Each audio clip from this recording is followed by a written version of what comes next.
확실하게 이기는 습관, 강주은의 소확행, 소통의 발견.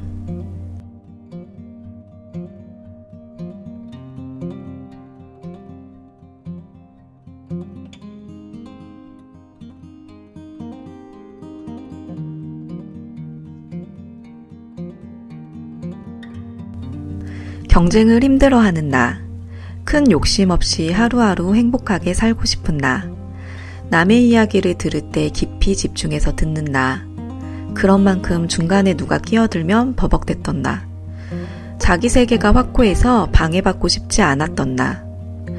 그래서 저는 빠르고 경쟁적이고 직관적인 세계가 늘 고단했습니다. 나만 이상한 건가? 직장에서 일할 때 자주 하던 생각이었죠. SNS를 보면 모두가 행복한데 서점 매대를 보면 자존감, 마음치유 같은 책들이 베스트셀러인 것도 의아했습니다. 도대체 우리는 어떤 세상에 살고 있는 걸까요? 저마다의 행복을 저마다의 방식으로 살아낼 수 있다면 얼마나 좋을까요?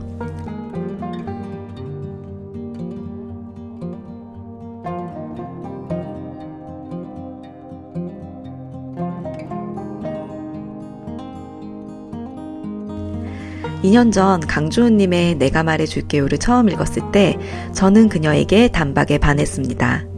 자신의 행복을 지켜나가기 위해 자신의 원칙을 세우고 소통을 통해 삶의 난관들을 이겨나가는 사람이 제 앞에 나타났으니까요. 이 책은 4개의 챕터로 구성됩니다. 하나, 강주은의 문화, 어린 시절과 가족, 그리고 현재. 둘, 강주은의 두 나라, 문화 차이. 셋, 강주은의 결혼, 부부 소통. 넷, 강주은의 두 아들, 자녀 교육. 23년을 캐나다에서 무탈하게 살던 여인이 운명적인 사랑을 만나 낯선 땅에 왔습니다. 모든 낯설음 속에서 자신의 컬러를 지키며 원석에서 보석이 되어가는 이야기. 이 책은 자기계발서나 커뮤니케이션 가이드가 아닙니다. 하지만 시중에 있는 어떤 책보다도 자기계발과 커뮤니케이션의 핵심을 잘 엮어낸 책이라고 생각합니다. 성장하기 위해서 필요한 건 자기중심과 타인에 대한 배려이죠. 이 배려가 만들어가는 문화가 소통입니다. 자기중심이 잘 잡히고 소통 능력이 뛰어난 사람은 리더가 됩니다. 어느 문화에서든 행복하게 삽니다. 그녀의 나레이션을 통해 우리는 실질적인 그 방법들을 볼 수 있습니다. 이 책은 여러모로 저를 반하게 했습니다. 자신을 낮추고 상대방을 더 깊게 배려하고자 하는 강주은님의 중심과 진심이 느껴져 반했고, 책의 흐름을 끌고 가면서 강주은님 고유의 컬러를 더욱 선명하게 만들어주는 인터뷰어의 역량에 반했고, 연예인과 그의 아내의 삶에 대한 궁금증 따위는 무색하게 하는 글의 흐름에 반했습니다.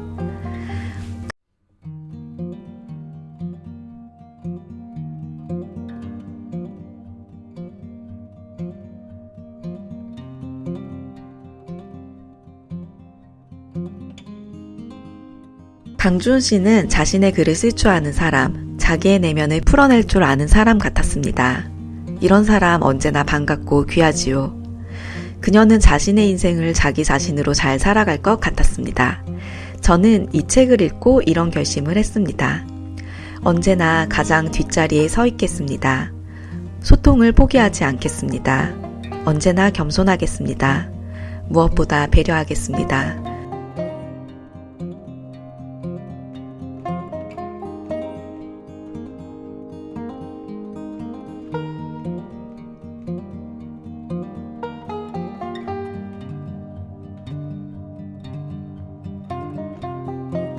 저는 다독가가 아닌 탓에 책을 한 권 한 권 고르는데 언제나 신중한데요. 그만큼 깊이 있고 탄탄한 책들을 많이 만나왔다고 생각합니다. 그런 책들 중에서도 이 책은 울림이 참 컸던 책이었습니다. 삶으로 쓴 글은 언제나 수사를 능가하죠. 제가 시라는 장르를 무척 좋아해서 때로 표현에 멋부리고 싶어질 때가 있는데요. 이런 글들을 읽다 보면 수사를 능가하는 건 삶으로 살아낸 진실된 컨텐츠라는 생각이 들어요. 어린 시절 가족 안에서의 통역사였던 그녀는 결혼을 하고 가족의 통역사가 되었고 일을 하며 사회의 통역사가 되었습니다. 그녀의 소통의 비결은 겸손과 배려였습니다. 언제나 제일 뒤에 서 있는 사람이 되겠다는 다짐. 힘든 순간들 속에서도 남과 다른 강인함을 훈련하겠다는 다짐. 스스로 제한을 두지 말고 도전하겠다는 다짐. 당장의 결과를 바라지 않고 씨를 심는 마음으로 임하겠다는 다짐. 그녀의 인내와 배려와 겸손을 보며 삶의 행복과 견고함은 이 속에 있구나 싶어 위로와 용기를 얻었습니다. 여러분, 확실하게 이기는 습관. 나의 중심을 잡고 겸손과 배려로 세상을 향해 나아가는 태도 속에 있지 않을까요? 강주은의 소확행, 소통의 발견을 저는 여기서 찾았습니다.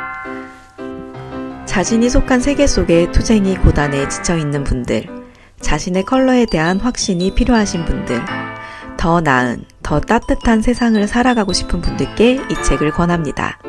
강주은님의 내가 말해줄게요. 해나 책장이었습니다.